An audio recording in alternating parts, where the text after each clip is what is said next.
Ассалаумағалейкум ағайындар. Бүгін мына ініміз Мадияр Сейдірахымовтың үйінде қонақтамыз. Ініміз 2021 жылы Белградта өткен бокстан әлем чемпионатының жүлдегері, Азия чемпионатының күміс жүлдегері, Өзбекстанның бірнеше дүркін чемпионы, 92 килограммдағы.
Халықаралық дәрежедегі спорт шебері, міне енді қазір өзіменен ұшырасып, танысып, өзін таныстырып өтер. Мадияр.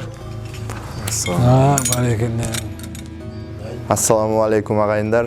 Біз 2016 жылдан бері Өзбекстан терма командасында болып келе жатырмын. Мен 2019 жылы әскери әлем чемпионатында бірінші орынды алдым. 2021 жылы әлем чемпионатында үшінші орынды алдым. 2022 жылы Азия чемпионатында екінші орын болды. 2024 жылы Россияда БРИКС ойындары болып өтті. Ол жерде бірінші орын алдым. Мені Алланың қалауымен осы жетістіктерге жеттік.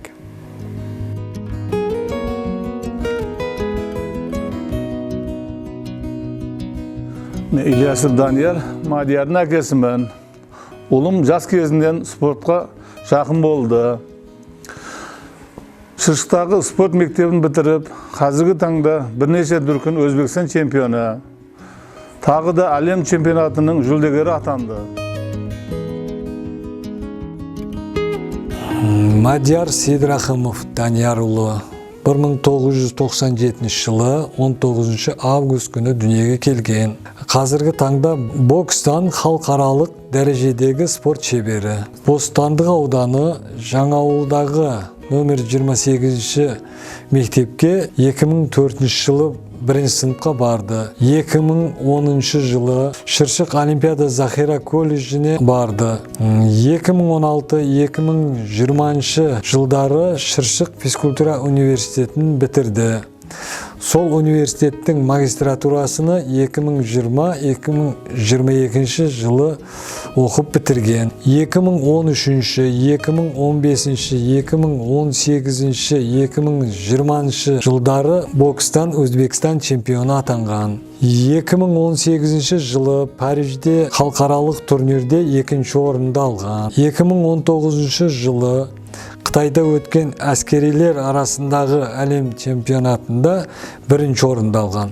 2021 жылы Белградта, Сербияда өткен әлем чемпионатында қола жүлдегері атанған. 2022 жылы Иордания, Амман қаласында болып өткен Азия чемпионатында екінші орын күміс жүлдегері атанған. 2024 жылы Россияда, Қазан қаласында БРИКС ойындарында бірінші орынды алған. Мадиярдың бірінші тренері болып, өзінің ағасы Ильясов Самат. Қазіргі таңда жаттықтырып атқан тренері Рахымжанов Ильяс болады.